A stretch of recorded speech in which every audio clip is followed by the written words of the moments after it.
एक बार आज खुशी का दिन है। लंबे इंतजार के बाद पूरी दिल्ली जिस खुशी का इंतजार कर रही थी, आज दिल्ली के शिक्षा जनक मनीष सिसोदिया हमारे बीच में दिल्ली के एक खुशनुमा आजाद आबो हवा में सांस लेने के लिए सुप्रीम कोर्ट के आदेश के बाद कल दिल्ली में पदार्पण किए। आज सुबह वो हनुमान मंदिर जाकर के आशीर्वाद लिए, महात्मा गांधी की समाधि पर पहुंचे और भगत सिंह का जज्बा जिसको लेकर के वो 17 महीने से इस तानाशाही से संघर्ष कर रहे थे, तो एक बार दोनों हाथ की मुट्ठियां बांध करके दोनों हाथ ऊपर करेंगे और पूरी ताकत से इतना जोरदार आवाज में आवाज निकलनी चाहिए कि हमारे मुखिया अरविंद केजरीवाल तक ये बात पहुंचे कि मनीष सिसोदिया बाहर पहुंचे हैं और कार्यकर्ता अब अरविंद केजरीवाल के भी आने का इंतजार कर रहे हैं। इस खुशी में उस इंतजार का भी जोश होना चाहिए। तो दोनों हाथ की मुट्ठियां बांधेंगे और पूरी ताकत से, जितना दम है, दोनों हाथ की मुट्ठियां बांध करके बोलेंगे, भारत माता की, भारत माता की, इनकलाब, इनकलाब, वंदे, वंदे। साथियों, कल जब मनीष सिसोदिया जी के जमानत की खबर मीडिया के माध्यम से दिल्ली के लोगों तक पहुंची, देश के लोगों तक पहुंची, तो सबके दिलों से एक ही आवाज निकली, न्याय तो मिला है लेकिन बहुत देर करके मिला है। भारतीय जनता पार्टी की सरकार ने जिस तरह से सीबीआई और ईडी का चक्रव्यूह बिछाया था, 17 महीने में भी भारतीय जनता पार्टी की एजेंसियों को मनीष सिसोदिया के खिलाफ 1 रुपए का सबूत नहीं मिला। दर दर भटकती रही। मनीष सिसोदिया जी के घर से लेकर के, बैंक से लेकर के,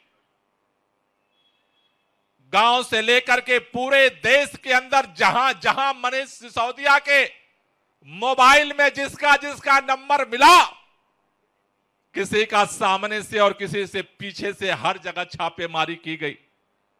इस देश के अंदर चारों तरफ चप्पे चप्पे पर जहां मनीष सिसोदिया के कदमों के निशान थे, भारतीय जनता पार्टी की सरकार ने और देश के माननीय प्रधानमंत्री जी की जितनी ताकत थे, सारी ताकत लगा ले। कल भाजपा के नेता कह रहे थे जमानत ही तो मिली है, ये जमानत नहीं है। मनीष सिसोदिया की जमानत अगले विधानसभा में भाजपा के जमानत जब्त होने का लाइसेंस मिला है। मनीष सिसोदिया जी की जमानत इस तानाशाही के सारे ताकत, सारे तिकड़म, सारे षड्यंत्र की समाप्ति की घोषणा हुई है। याद करो, मनीष सिसोदिया जी के गिरफ्तारी के बाद ट्रायल कोर्ट से हाई कोर्ट, हाई कोर्ट से सुप्रीम कोर्ट, सुप्रीम कोर्ट से ट्रायल कोर्ट, ट्रायल कोर्ट से हाई कोर्ट, हाई कोर्ट से सुप्रीम कोर्ट, सुप्रीम कोर्ट से ट्रायल कोर्ट, ट्रायल कोर्ट से हाई कोर्ट, हाई कोर्ट से supreme court. Bharatiya Janata party सोचती थी कि इस चक्रव्यूह का कभी अंत नहीं होगा। मनीष सिसोदिया की जमानत इस बात का भी ऐलान है, तानाशाही कितनी भी ताकतवर हो, वो पराजित होती है, और सत्य कितना भी धुंधला हो, कितना भी झुठलाया जाए, कितना भी छुपाया जाए, सत्य की जीत होती है। 17 महीने बाद भी सुप्रीम कोर्ट के अंदर ना तो ईडी के पास, ना तो सीबीआई के पास कोई प्रमाण, कोई सबूत नहीं मिला। लेकिन 17 महीने मनीष सिसोदिया के जिंदगी को जिस तरह से इस कीमती क्षणों को जो दिल्ली की जनता के काम के लिए समर्पित था, एक एक दिन, एक एक पल, एक एक घंटा भारतीय जनता पार्टी ने उस समय का कत्लेआम किया है। अरे दिल्ली के लोगों ने तो प्रचंड बहुमत से आम आदमी पार्टी की अरविंद केजरीवाल जी के नेतृत्व में सरकार बनाई। अरविंद केजरीवाल जी के नेतृत्व में आम आदमी पार्टी की सरकार ने दिलो जान से दिल्ली के लोगों के लिए काम किया। इन सारे षड्यंत्रों के बावजूद, सत्येंद्र जैन जी को जेल में रहने के बावजूद, 17 महीने से मनीष सिसोदिया जी को जेल में रहने के बावजूद, मार्च से अरविंद केजरीवाल के जेल में रहने के बावजूद, 6 महीने संजय सिंह जी को जेल में रहने के बावजूद, मैं भाजपा के लोगों को विनम्रता से चैलेंज देकर कहना चाहता हूं, 10-10, 20-20, 30-30 साल से तुम्हारी राज्यों में सरकार है, केंद्र में भी तुम्हारी तीसरी बार सरकार बन गई। सारे षड्यंत्रों के बावजूद अगर दिल्ली के अरविंद केजरीवाल की सरकार के काम को एक तराजू पर रखोगे और भारतीय जनता पार्टी के सभी राज्यों की सरकारों का काम दूसरे तराजू पर रखोगे, जेल के बावजूद भी केजरीवाल का काम तुम पे भारी पड़ेगा, उसका मुकाबला तुम नहीं कर सकते।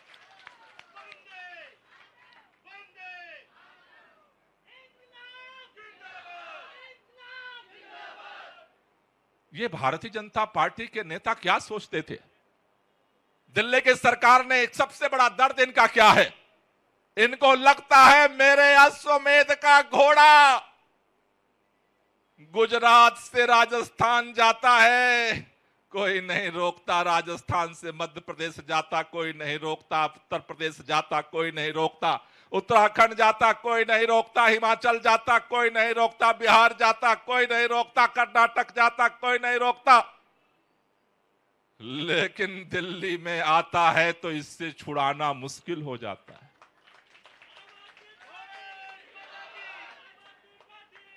सारी ताकत लगा लिया भारतीय जनता पार्टी ने, लेकिन भारतीय जनता पार्टी को इस बात का घमंड था कि 15 साल से एमसीडी में हमारी सरकार है, लेकिन इस बार दिल्ली के लोगों ने वहां से भी विदाई कर दी। इनको लगा कि अब हमें दिल्ली के अंदर आम आदमी पार्टी से हम चुनाव नहीं जीत सकते, और इसी तरह से अगर ये काम करते रहे तो दिल्ली से पंजाब पहुंच गए, पंजाब से गोवा पहुंच गए, और गोवा से गुजरात में जाकर के इनके किले में छेद कर दिए। अगर आम आदमी पार्टी इसी रफ्तार से बढ़ती रही, जिस रफ्तार से आम आदमी पार्टी राष्ट्रीय पार्टी बन गई, जिस रफ्तार से देश के अंदर लोगों के दिलों में घर करने लगी, अगर यही हालत रही, उनको इस बात से सपने में भी डर लगता है कि अगर जैसे दिल्ली वालों ने 70 में से 67 सीट का रिकॉर्ड बनाया, एक दिन अगर देश के अंदर ऐसे ही देश वालों ने सोच लिया और केजरीवाल का झाड़ू चला दिया तो इनका क्या होने वाला। और उसके बाद ये षड्यंत्र शुरू हुआ फर्जी केस बनाने का, नई कहानी बनाने का। एक एक करके पहले सत्येंद्र जैन को इन्होंने उठा करके जेल में डाला, फिर मनीष सिसोदिया जी को जेल में डाला, फिर संजय सिंह जी को जेल में डाला, फिर भी काम नहीं चला तो इन्होंने हमारे मुख्यमंत्री अरविंद केजरीवाल को उठा करके जेल में डाल दिया। ये सोचते क्या थे? ये सोचते थे जैसे शिवसेना को नेताओं पर एफआईआर करके पार्टी तोड़ दिया और नेताओं को सरेंडर करा दिया, जैसे इन्होंने एनसीपी के नेताओं को तोड़ लिया और सरेंडर करा दिया, पार्टी को तोड़ करके छिन्न भिन्न कर दिया, देश के अंदर जगह जगह विधायकों को खरीद लिया, नेताओं को खरीद लिया, सांसदों को खरीद लिया। ये सोचते थे उसी तरह ये आम आदमी पार्टी है, ये सीधे साधे लोग हैं, इनकी क्या औकात है।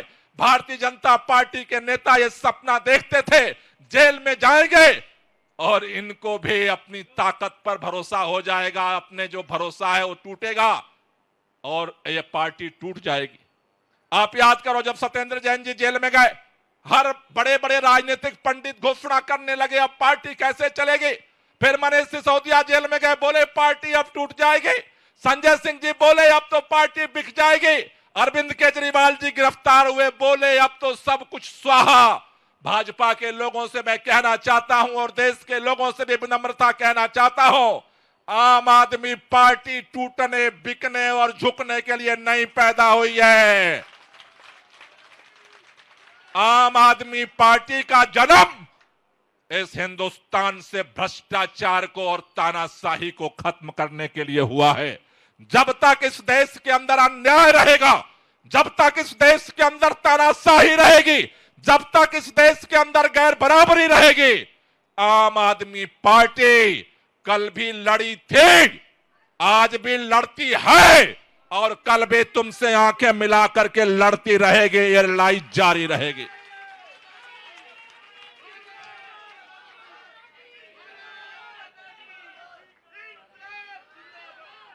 इसलिए मैं एक ही बात कहना चाहता हूं। जब मनीष सिसोदिया जी की गिरफ्तारी हुई, कई लोगों के दिमाग में अंदर दुविधा पैदा हुई, अब क्या होगा, अब पार्षदों का क्या होगा, विधायकों का क्या होगा, कार्यकर्ताओं का क्या होगा। मैं एक ही बात कहना चाहता हूं और भाजपा के लोगों से कहना चाहता हूं, देश की जनता ने तुम्हें संदेश दे दिया है, लेकिन अगर तुम सोचते हो कि तुम्हारे चक्रव्यूह से कोई बिकने वाला है, झुकने वाला है, टूटने वाला है, और वो भी मनीष सिसोदिया, 7 जन्म लग जाएंगे मनीष सिसोदिया को तोड़ने में, झुकाने में और अपने रास्ते से हटाने में। कल वे मनीष सिसोदिया चट्टान की तरह खड़े थे देश के लोगों के लिए, आज भी चट्टान की तरह खड़े हैं और कल भी जब तक आखिरी सांस ये लड़ाई हम लड़ेंगे और ये लड़ाई जीतेंगे।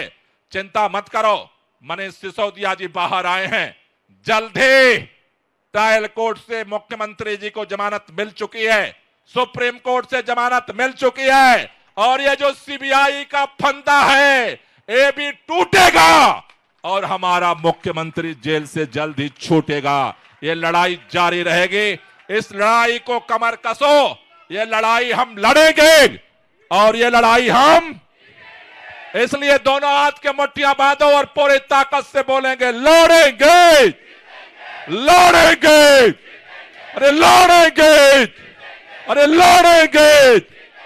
भारत माता की। आप सब लोगों का बहुत बहुत शुक्रिया। एक बार जोरदार नारा लगाएंगे, भारत माता की। मंच पर आसीन हम सबके भाई, जिन्होंने 17 महीने संघर्ष किया, तपस्या की जेल में रहकर, भाई मनीष सिसोदिया जी, सम्मानित मंच, ज्यादा नाम नहीं लूंगा क्योंकि समय बहुत कम है, आपको मनीष जी को सुनना है।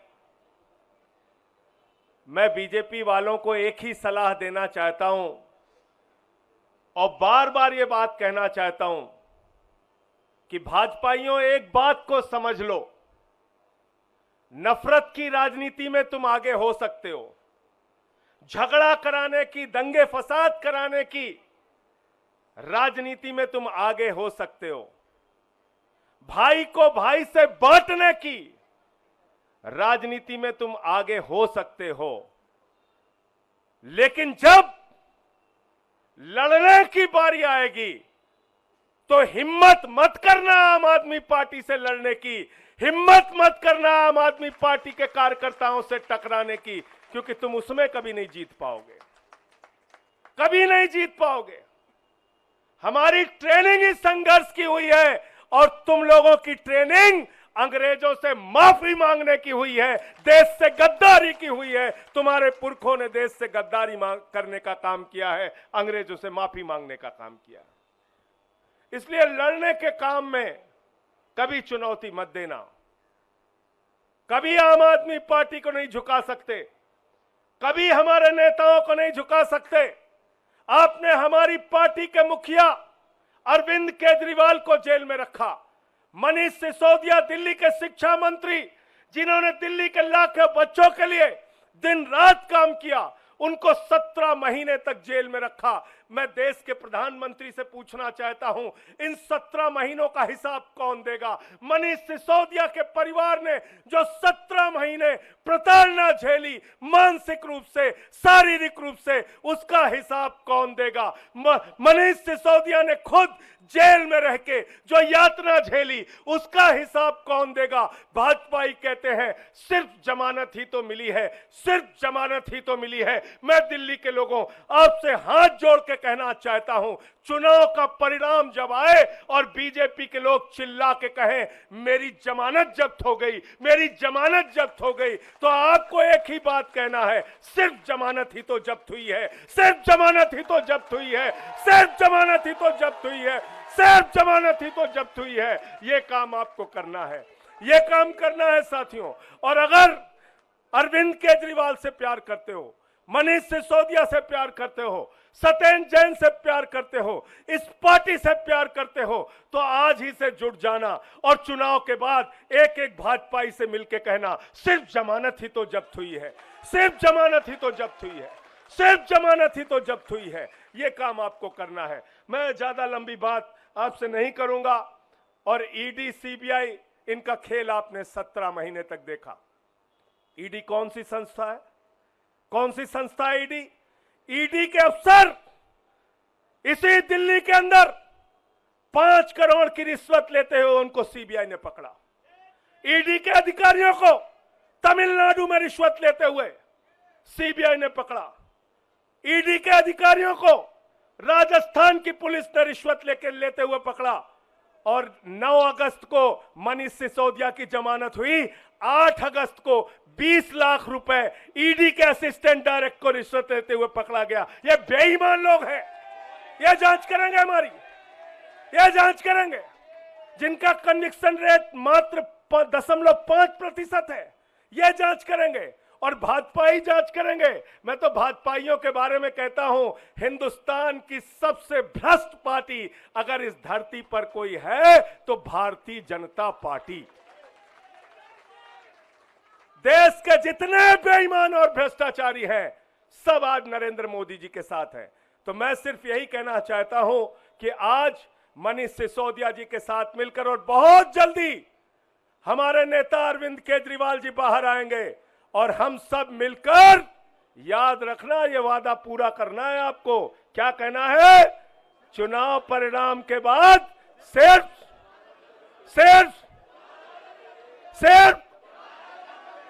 जमानत ही तो जब्त हुई है। बहुत बहुत धन्यवाद।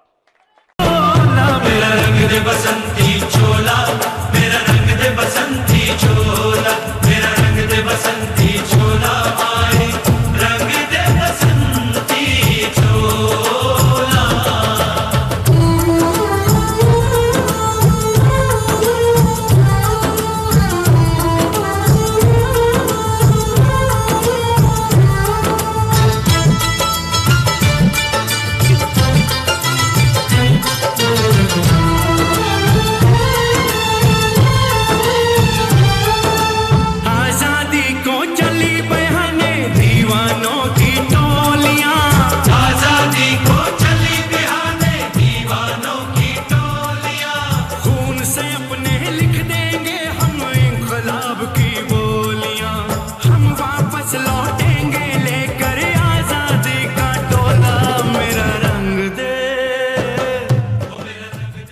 माननीय सुप्रीम कोर्ट के साथ साथ मैं बहुत तहे दिल से शुक्रगुजार हूं उन वकीलों का जो पिछले 1.5 साल से 17-18 महीने से और बल्कि उससे पहले से भी पूरी लड़ाई लड़ रहे हैं। मैं जेल में बैठा था, आप लोग आंदोलन कर रहे थे, अरविंद जी जेल में बैठे हैं, आप लोग यहाँ सड़कों पे डंडे खा रहे हैं, लेकिन वो वकील इधर से उधर धक्के खा रहे हैं, एक कोर्ट से दूसरे कोर्ट धक्के खा रहे हैं, एक कागज से दूसरे कागज में जा रहे हैं। इनकी एक एक साजिशों का, इनकी एक एक चालबाजियों का, इनकी एक एक तिगड़मों का जवाब दे रहे हैं अदालतों में खड़े होकर, इनके एक एक झूठ का पर्दाफाश कर रहे हैं। मेरे लिए तो मैंने कल भी कहा था, भगवान स्वरूप हैं। किसी भी जेल में बंद होने वाले एक व्यक्ति के लिए तो वकील भगवान स्वरूप होता है, और मेरे लिए तो सिंघवी साहब वाकई भगवान स्वरूप हैं। अभिषेक मनु सिंघवी जी, जिन्होंने इस पूरी कानूनी लड़ाई को इस अंजाम तक पहुंचाया और जल्द ही अरविंद जी को भी बाहर लेकर आएंगे। मैं धन्यवाद करता हूं सिंघवी साहब का, मैं धन्यवाद करता हूं दयान कृष्णन साहब का, मैं धन्यवाद करता हूं मोहित माथुर साहब का, जिन्होंने बहुत बेबाकी से अदालतों के सामने ईडी और सीबीआई और भारतीय जनता पार्टी के सच को बेनकाब किया है। मैं अभी 2-3 दिन पहले टीवी देख रहा था, और उससे पहले भी देख रहा था टीवी में, 1 साल से टीवी देखा न्यूज़ पे, और क्या सहारा था, आपकी खबरें, आपकी शक्लें देखने को मिल जाती थी। मैंने देखा कि देश के गांव से एक बहुत प्यारी सी हमारी बेटी निकल के खेलों में देश का परचम लहराती है सारी दुनिया में, और जब वो खड़े होकर कहती है कि आपकी पार्टी के एक अफसर ने, आपके लगाए हुए एक फलाने नेता ने हमें छेड़ा है, तो आप उसको गिरफ्तार तक नहीं करते, और हमारी उस बेटी के ऊपर तरह तरह के सोशल मीडिया ट्रोलिंग और ये सब कराते हो, ये तानाशाही नहीं है तो और क्या है, मुझे बताइए। और तुम्हारे उस ये बेशर्मी तानाशाही है कि उसको गिरफ्तार तक नहीं किया जाता।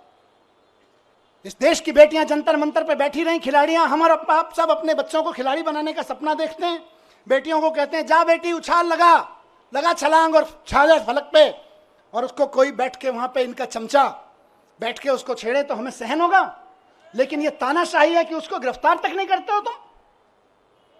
यही तानाशाही है दोस्तों, और उस तानाशाही का चरम स्वरूप हमने देखा कि अब उस बेटी के साथ क्या किया गया। मैं बहुत ज्यादा नहीं कहूंगा उस बारे में, लेकिन सबको पता है किसने किया और क्या किया। आज अगर उसके आंसू बहे हैं तो कुछ तो खेल किया गया है, कुछ तो खेल किया गया है।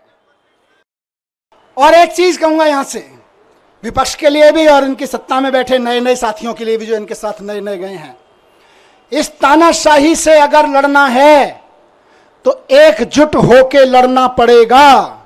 ये ना सोचें कि आज आम आदमी पार्टी के कार्यकर्ता और नेता जेल में हैं, कल नंबर आपका भी आएगा, कल नंबर उनका भी आएगा जो दूसरे पक्ष में बैठे हैं या इधर के पक्ष में बैठे हैं, कल नंबर उनका भी आएगा जो इधर नए नए गए हैं कि हम तो इनके साथ हैं। एनडीए के साथियों को भी कहना चाहता हूं, उनके साथ जो गए हैं, और इंडिया गठबंधन के भी एक एक आदमी को और बाकी सब पार्टियों के साथियों को कहना चाहता हूं, पार्टी की जिंदगी के लिए नहीं, नेताओं की जिंदगी के लिए नहीं, देश के लिए इकट्ठा होकर लड़ना पड़ेगा, देश के लिए इकट्ठा होकर लड़ना पड़ेगा। और आज कह रहा हूं इस मंच से कि अगर देश के पूरे विपक्ष के नेता पूरी ताकत से एक बार हुंकार भर देंगे तो आज देश में वो माहौल है कि अरविंद केजरीवाल जी 24 घंटे के अंदर बाहर आ जाएंगे। अगर देश के विपक्ष के नेता एकजुट होकर हुंकार भर देंगे तो केजरीवाल जी केवल और केवल 24 घंटे के अंदर जेल से बाहर आ जाएंगे। मैं आज लिख के दे रहा हूं आपको, लेकिन इकट्ठे होकर करना पड़ेगा। ये मत सोचिए अभी तो केजरीवाल जी गए, जब हम पे आएगी तो देखेंगे, नहीं, सब पे आई हुई है। सबको इकट्ठे होकर लड़ना पड़ेगा, सबको इकट्ठे होकर चुनाव भी लड़ने पड़ेंगे, लड़ाइयां भी लड़नी पड़ेंगी, कानूनी लड़ाइयां भी लड़नी पड़ेंगी। और एकजुट हो गया तो इस चुनाव में तो दिखाई दिया कि 400 पार ढूंढते रह गए। एकजुट होकर लड़ेंगे तो आगे आने वाले चुनावों में भी ढूंढते रह जाएंगे कहां है, 0 पार, बस सीधे कहा 0 पार। तो ये कोई ये ना सोचे कि अलग अलग लड़ लेंगे, जब हमारी लड़ाई आएगी तो लड़ लेंगे। लड़ाई सबकी है, लड़ाई देश की है, लड़ाई एक एक भारत के नागरिक की है।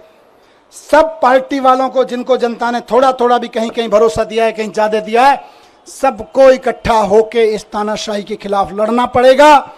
जोर से चिल्लाना पड़ेगा कि तानाशाही भारत छोड़ो। और जिस दिन तानाशाही भारत छोड़ो का नारा हर गले से निकल गया, केजरीवाल जी सबसे पहले जेल से बाहर आएंगे। हेमंत सोरेन जी आ गए ना, देखो कितनी दिन मुझे निकाला, अभी अरविंद जी भी आएंगे, लेकिन सबको करना पड़ेगा, ऐसे नहीं कि सब। तो मैं बस यही कह रहा हूं कि आम आदमी पार्टी की तरफ से तो आज हम भरोसा दिलाते हैं कि दिल्ली के चुनाव में भी और बाकी चुनावों में भी पूरे देश में, कश्मीर से लेकर कन्याकुमारी तक, एक एक घर में इस आवाज़ को उठाएंगे, एक एक शहर, एक एक नगर में इस आवाज़ को उठाएंगे और बता देंगे कि हमारे इरादे कितने फौलादी हैं। तुम चाहे जितनी यातनाएं दे लो, तुम चाहे जितने जुल्म कर लो, जब तक इस देह में प्राण रहेगा और माथे पे संविधान रहेगा, इस दिल में हिंदुस्तान रहेगा। भारत माता की, भारत माता की। अब इनको दर्द क्या है? आम आदमी पार्टी ये कर दे रही है। हम नहीं कह रहे, लोग कह रहे हैं कि यार ये बच्चे पढ़ जाएंगे तो अपने आप 2047 का भारत विकसित हो जाएगा। आज ये जो माँ बाप हैं जो कल आने वाले समय के माँ बाप हैं, ये अगर इनको सबको अच्छे अस्पताल मिल गए, आने वाले बच्चों के लिए अच्छे अस्पताल मिल गए, तो अपने आप भारत विकसित हो जाएगा। ये आम आदमी पार्टी कर दे रही है। दिल्ली में कर दिया, पंजाब में कर दिया, इस भरोसे पे गुजरात में, गोवा में, सब जगह वोटें पड़ने लगी, तब इनको दिक्कत हो रही है। इसीलिए सबको जेल में डालने पर आ गए। फिर से सलाम करता हूं कि इनकी तमाम ताकत के बावजूद, इनकी तमाम साजिशों के बावजूद, बुरे वक्त में चट्टान की तरह से इकट्ठे होकर खड़े रहे आप सब लोग, उस जज्बे को मैं सलाम करता हूं। ये पार्टी की ये लीडरशिप, बीच बीच में लीडरशिप यहाँ खड़ी है, बैठी है, कई सारे एमएलए साथी, कई सारे सीनियर लीडर्स यहाँ सब खड़े हैं। ये सब एक मुट्ठी की तरह से जिस तरह से खड़े रहे वो मिसाल है। आने वाले समय में जब आम आदमी पार्टी का आगे जाके राजनीतिक इतिहास लिखा जाएगा देश का, तब लोग कहेंगे कि सबसे बुरे दौर में पार्टी की सारी सीनियर लीडरशिप अपना खून पसीना एक करके सड़कों पे लड़ रही थी, एकजुट होकर लड़ रही थी। ये केजरीवाल जी का कुनबा एकजुट होकर लड़ रहा था, केजरीवाल जी का कुनबा बिखरा नहीं, केजरीवाल जी के साथ खड़ा रहा। इसी से इनको डर लगता है। और फिर कह रहा हूं कि भारतीय जनता पार्टी को अगर लगता है कि मनीष सिसोदिया को जेल भेजने के बाद वो दिल्ली की शिक्षा क्रांति को रोक लगा देंगे, तो वो गलती कर रहे हैं, वो भूल कर रहे हैं इस बात की। दिल्ली के हर गरीब आदमी को, और ये इलेक्शन का ऐलान कर रहा हूं, दिल्ली के हर गरीब आदमी को बेहतरीन शिक्षा देके उसको समाज की मुख्य धारा में लाने का सपना पूरा करने के लिए हम अपनी जान भी दे देंगे। तुम जेल की क्या बात करते हो यार? तुम जेल से डराते हो, हम जान देने के लिए तैयार हैं। बच्चों की एजुकेशन के लिए, नौकरी के लिए, स्वास्थ्य के लिए तो हमारी कई जिंदगियां भी कुर्बान हो जाएं तो कम है यार। आप हमें जेल से डराते हो? नहीं डरेंगे, नहीं डरेंगे आपकी जेलों से। केंद्र कितना भी षड्यंत्र कर ले, 2 करोड़ जनता दिल्ली की, उसके जीवन में खुशहाली लाने के लिए फिर से हम उतरेंगे। एक एक घर पे जाएंगे, एक एक घर को बताएंगे कि केजरीवाल जी इसलिए जेल में नहीं है कि उन्होंने कोई जुल्म किया है, वो इसलिए जेल में है कि आपके बच्चों को एजुकेशन देने का सच्चा काम उन्होंने करके दिखा दिया। वो इसलिए जेल में नहीं है कि उन्होंने कोई भ्रष्टाचार किया है, वो इसलिए जेल में है कि आपके मोहल्ले में जो मोहल्ला क्लिनिक चल रहा है, वो मोहल्ला क्लिनिक केजरीवाल जी ने बना दिया और आप आराम से वहां जाके अपना छोटे मोटी चीजों का इलाज करा लेते हो। बड़े बड़े सरकारी अस्पताल शानदार होते चले गए, इसलिए केजरीवाल जी जेल में है। और ये फिर से कहूंगा कि जैसे संजय जी को निकाला, जैसे मुझे निकाला और साथियों को निकाला, हर साथी को और केजरीवाल जी को भी संविधान की ताकत निकाल के लाएगी। दोस्तों, 17 महीने में जब मैं अंदर था तो अंदर रह के मैंने खूब चिंतन मनन किया। टाइम ही टाइम था, यहाँ तो आप लोग टाइम देते नहीं हो, वापस आ गया हूँ, फिर टाइम नहीं दोगे। खूब चिंतन मनन किया, अपने ऊपर भी किया, समाज के ऊपर, देश के ऊपर, व्यवस्था के ऊपर, सरकारों के ऊपर खूब अध्ययन किया। मेरे ख्याल से मैंने कम से कम हर 3-4 दिन में एक किताब खत्म कर देता था मैं। और कई लोगों ने भेजी, बाई पोस्ट किताबें भेजी आप में से कई लोगों ने, भाई साहब ये भी पढ़ो, ये भी पढ़ो, ये भी पढ़ो। तो यहाँ वहाँ भी नहीं छोड़ते थे, बोले काम पे लगाए रखेंगे। तो करीब करीब मैं समझता हूँ 300 की किताबें मैंने पढ़ी वहाँ पे। हर 2-3 दिन में एक किताब खत्म हो जाती थी। पर सबसे पहले आपको ध्यान होगा मैं गीता लेके गया था। और गीता लेके गया था तो मेरे दिमाग में ना प्रश्न थे कि यार भगवान, मैं तो स्कूल ही तो बनवा रहा था, मेरे को जेल क्यों भेज दिया? मेरी बीवी की, मेरे बच्चे की क्या गलती थी कि मैं दिल्ली के बच्चों के लिए दिन रात सुबह से शाम एक करके स्कूल बनवा रहा था, उनके लिए अच्छे आईआईटी में चले जाएं, अच्छी नौकरियां लग जाएं। क्या मैंने भगवान से पूछा अंदर आंख बंद करके कि मेरी क्या गलती थी, मैं जेल में क्यों?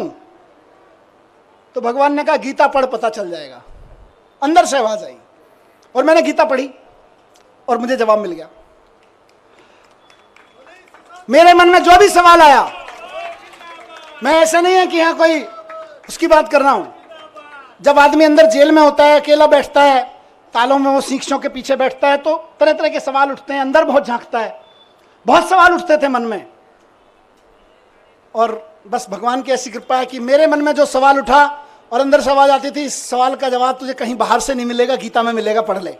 खूब गीता पढ़ी और बाद में तो मैंने कम से कम 10 महान लोगों की व्याख्या, कम से कम 10 पढ़ ली होंगी, अलग अलग लोगों की, विनोबा भावे जी की, गांधी जी की, श्री श्री जी की, आचार्य प्रशांत जी की, बहुत लोगों की व्याख्या की हुई गीता मैंने पढ़ डाली, देवदत्त पटनायक की, सब में से पढ़ पढ़ के मुझे बड़े सारे आंसर मिलते चले गए, मुझे अपने सवालों के आंसर मिलते चले गए। खूब गीता पढ़ी मैंने। उसके अलावा मैंने दुनिया भर की एजुकेशन की बुक्स पढ़ी, अमेरिका में, फ्रांस में, जापान में, इंडिया में भी कहाँ एजुकेशन पे क्या काम हुआ, खूब पढ़ा मैं। कम से कम 100-125 बुक्स तो मैंने एजुकेशन के बारे में पढ़ी, दुनिया की एजुकेशन सिस्टम के बारे में। और मैंने एक चीज जानी दोस्तों, और मेरा इरादा और फर्म होता गया, आप और हम तो पहले से ही उस पर यकीन करते हैं, हम, मेरा यकीन वहां पक्का होता गया कि भारत को 2047 तक अगर विकसित राष्ट्र बनाना है तो एक एक बच्चे के लिए शानदार सरकारी स्कूल उपलब्ध कराए बिना कोई रास्ता नहीं है भारत को विकसित राष्ट्र बनाने का। 17 महीने में, उससे पहले कि अपने काम, आप सबके काम और इस अध्ययन चिंतन मनन के बाद लेके लौटाऊं और कुछ दुनिया के बारे में सोच समझ के लौटाऊं कि अगर भारत को विकसित राष्ट्र बनाना है तो देश के एक एक बच्चे के लिए शानदार सरकारी स्कूल, और जहां प्राइवेट है उनकी प्राइवेट स्कूलों की फीस कंट्रोल में रखो। इसके अलावा विकसित राष्ट्र बनाने का कोई राजमार्ग नहीं है, कोई रास्ता नहीं है। और अगर कोई आदमी कहता है कि मैं शिक्षा की बात किए बिना भारत को विकसित राष्ट्र बनाने की बात कर लेता हूं, तो जुमलेबाजी होगा, वो केवल जुमले फेंक रहा होगा, विकसित राष्ट्र नहीं बनेगा। अगर कोई आदमी कहता है कि इस देश के हर आदमी के लिए अच्छे अस्पताल, अच्छे मोहल्ला क्लिनिक उपलब्ध कराए बिना, अच्छे सरकारी अस्पताल बनाए बिना हम विकसित राष्ट्र खड़ा कर लेंगे, तो महाजुमलेबाज होगा, नेता तो नहीं हो सकता, वो कोई विजनरी लीडर तो नहीं हो सकता। अपनी तानाशाही, जुमलेबाजी की आड़ में तानाशाही का चुनाव जीतने की कोशिश कर रहा होगा, लेकिन नहीं बन सकता। बिना शिक्षा के, बिना स्वास्थ्य के विकसित राष्ट्र बन ही नहीं सकता। दुनिया का कोई राष्ट्र विकसित नहीं बना बिना शिक्षा, बिना स्वास्थ्य और बिना रोजगार पे काम किए हुए। भारतीय जनता पार्टी और इनके तोता मैना कितने ही ताकतवर हों, लेकिन देश के संविधान से ताकतवर नहीं है ये लोग, देश के संविधान से ताकतवर नहीं है। इनकी सारी यातनाएं, सारी पीड़ाएं सह के भी हम तैयार हैं, क्योंकि हमको यकीन है कि हमारा सुप्रीम कोर्ट है और हमारा संविधान है, संविधान जीतेगा। बस आखिर में यही कहूंगा कि हम भगत सिंह के चेले हैं। कह के गया था ये बात, कह के गए थे ना, भगत सिंह के चेले हैं, डरने वाले नहीं है तुम्हारी जेलों से भी और तुम्हारे तोता मैना से भी। 17 महीने में जैसा गया था, बिल्कुल 17 महीने पहले जैसा गया था वैसा ही दिख रहा हूं कि नहीं दिख रहा? एनर्जी कुछ कम है कि ज्यादा है? ज्यादा है ना? बस इनको लग रहा था जेल भेज के एनर्जी तोड़ देंगे, अब ये कहेंगे यार इनको जेल मत भेजो, ये तो दुगनी एनर्जी लेके आते हैं।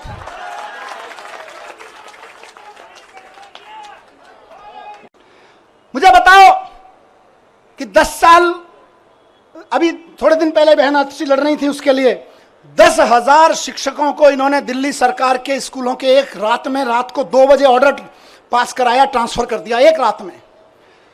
अब किसी का बच्चा आज पढ़ता है स्कूल में 11वीं क्लास में, वो तैयारी करा रहे हैं गुरुजी, टीचर पूरी मेहनत से कि यार इसमें तो IIT में जाने का पोटेंशियल है।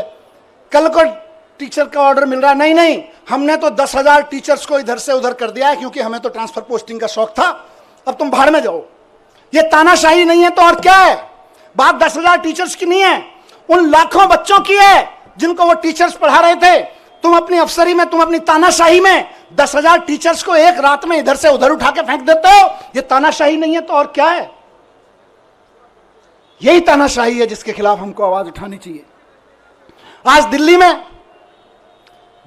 में जब सरकार में था उस वक्त दिल्ली जल बोर्ड का नगर निगम चुनाव से पहले पैसा रोक दिया गया था और आज तक दिल्ली जल बोर्ड का पैसा नहीं दिया गया। फाइनेंस डिपार्टमेंट के अफसरों से इधर उधर से फाइलों पे कुछ कुछ काला पीला करवा के रुकवा रखा है पैसा। इंजीनियर्स परेशान है इलाके के, नाले साफ नहीं हो रहे, सीवर साफ नहीं हो रहे, और वो कह रहे हैं हम तो पैसा नहीं देंगे। 1.5 साल से जल बोर्ड का पैसा नहीं दिया गया, जबकि पैसा बजट में पास किया विधानसभा ने। ये तानाशाही नहीं है तो और क्या बताइए। तानाशाही सिर्फ आम आदमी पार्टी के नेताओं को गिरफ्तार करने की नहीं है। तानाशाही आपके घर के सामने जो सीवर बह रहा है, उसमें जो अभी ओवरफ्लो हो रहा है, वो भी इसी तानाशाही की वजह से हो रहा है। जो नाली नहीं खुल पा रही है, उसको 1.5 साल से पैसा नहीं मिला ठेकेदार को, वो इंजीनियर रो रहा है बेचारा कि मैं कहां से पेमेंट करूं ठेकेदार को। यह भी इसी तानाशाही की वजह से हो रहा है। आपकी गलियों की नालियां सड़ी हुई हैं इस तानाशाही की वजह से। मैं ही जेल में नहीं हूं, केजरीवाल जी जेल में नहीं है, आप भी नरक में रहने को मजबूर हैं इसी तानाशाही की वजह से, क्योंकि आपके घर के सामने का सीवर फ्लो हो रहा है, 1.5 साल से पेमेंट नहीं हुआ जल बोर्ड का। ये तानाशाही नहीं है तो और क्या है। आज पूरे देश में मैंने कहा विचलित करती थी मुझको इस खबरें।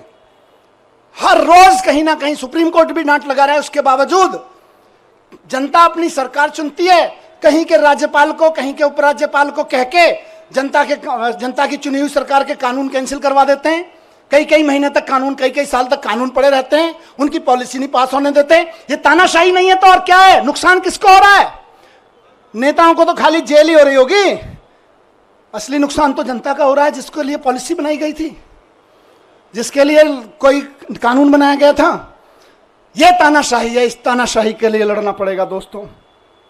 और आखिरी बात जो मैं अभी, क्योंकि विचलित करनी है कई सारी चीजें, और आज देखिए मजे की बात, अब तो दुश्मन भी इस बात को मानने लगा है कि यार इन आम आदमी पार्टी वालों में कुछ तो मिट्टी है। जो 17 महीने, 6 महीने जेल में रह जाते हैं इनके नेता, उसके बावजूद ना झुकते हैं ना टूटते हैं, किसी मिट्टी के तो बने हैं। ये उस मिट्टी के बने हैं, मैं बताता हूं, ये उस मिट्टी के बने हैं भारतीय जनता पार्टी वालों, जिस मिट्टी पर भगत सिंह का पसीना की बूंदें गिरी हुई हैं, जिस मिट्टी पे गांधी ने गोली खाई थी, जिस मिट्टी पे भगत सिंह के पसीने की बूंदें गिरी हुई हैं, जिस मिट्टी पे खड़े होकर बाबा साहब ने तुम्हारी जैसे लोगों की ताकतों के, उस वक्त की ताकतों के जुल्म झेले थे, उस मिट्टी से ये बने हुए हैं। इनको तुम्हारी तोता मैना क्या तोड़ पाएंगे? ये तुम्हारे सीबीआई और ईडी क्या तोड़ पाएंगे? इनको नहीं टूटे लोग। और मैं जेल में बैठा बैठा दुआएं करता रहा और सलाम करता रहा अपने एक साथी को कि यह है अरविंद केजरीवाल की मुट्ठी, यह है अरविंद केजरीवाल की फैमिली, यह है अरविंद केजरीवाल का कुनबा, जिसकी एक उंगली को भी हिम्मत से हिला नहीं पा रहे हो तुम लोग। वाह, फक्र था मुझे सब पे। आपने कहा ना कि आप आंसू बहाते थे बाहर, मैं कहता हूं मैं फक्र से सीना चौड़ा करके उस जेल की कोठरी में बैठा होता था अपने एक भाई पे के ऊपर और एक बहन के ऊपर। यह मेरी ताकत थी। जेल के अंधेरे, मैं कहूंगा कि जेल के अंधेरे में यह ताकत तो होती है कि वो तोड़ तो सकती है, लेकिन जिसके बाहर इतना प्यार, इतनी ताकत, इतना सम्मान। मैं कल से उतरा हूं, मुझे किसी ने बोला मनीष जी 17 महीने बाद आ रहे हो, 2 दिन के लिए रेस्ट पे चले जाना। मैंने कहा यार, जेल के बाहर कदम रखने के बाद पहला हाथ जिस कार्यकर्ता ने पकड़ा था और रात को घर तक जो दूर खड़ा था केवल देख के गया है, वो उम्मीद लगा रहा है कि मेरा मनीष सिसोदिया, मेरा भाई बाहर आ गया है।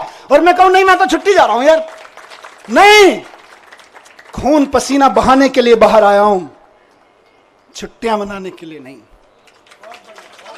एक एक दिन जो संजय भाई ने नारा दिया है कि इनकी जमानत जब्त कराएंगे, आज से और अभी से लग रहे हैं। और बीजेपी वालों ढूंढते रह जाओगे कहां गई वोटें, कहां गई वोटें। आज से लगना है सबको। जो सुन रहे हैं सोशल मीडिया और मीडिया के माध्यम से, एक एक कार्यकर्ता साथी को कहना चाहता हूं, दिल्ली के एक एक नागरिक को, हरियाणा के एक एक नागरिक को, देश के एक एक नागरिक को कहना चाहता हूं कि इस तानाशाही के खिलाफ तो एक एक आदमी को वोट करना पड़ेगा। सवाल हमारा नहीं है। तानाशाही के खिलाफ ये जो लड़ाई है सिर्फ आम आदमी पार्टी के कार्यकर्ताओं की नहीं है, सिर्फ विपक्ष के पार्टी कार्यकर्ताओं की नहीं है, ये देश के एक एक आम आदमी की है। मैं जेल में था अभी, तो कई सारी खबरें, अखबार पढ़ता था, टीवी देखता था, न्यूज में कई सारी खबरें विचलित करती थी। यह विचलित नहीं करता था कि जमानत हुई कि नहीं हुई, इससे कभी मेरे को विचलन नहीं हुआ। मेरे को विचलन किस चीज से होता था? मैं देखता था कि देश के कितने कितने बड़े बड़े व्यापारियों को इन्होंने, 500-600 बड़े बड़े व्यापारियों को इन्होंने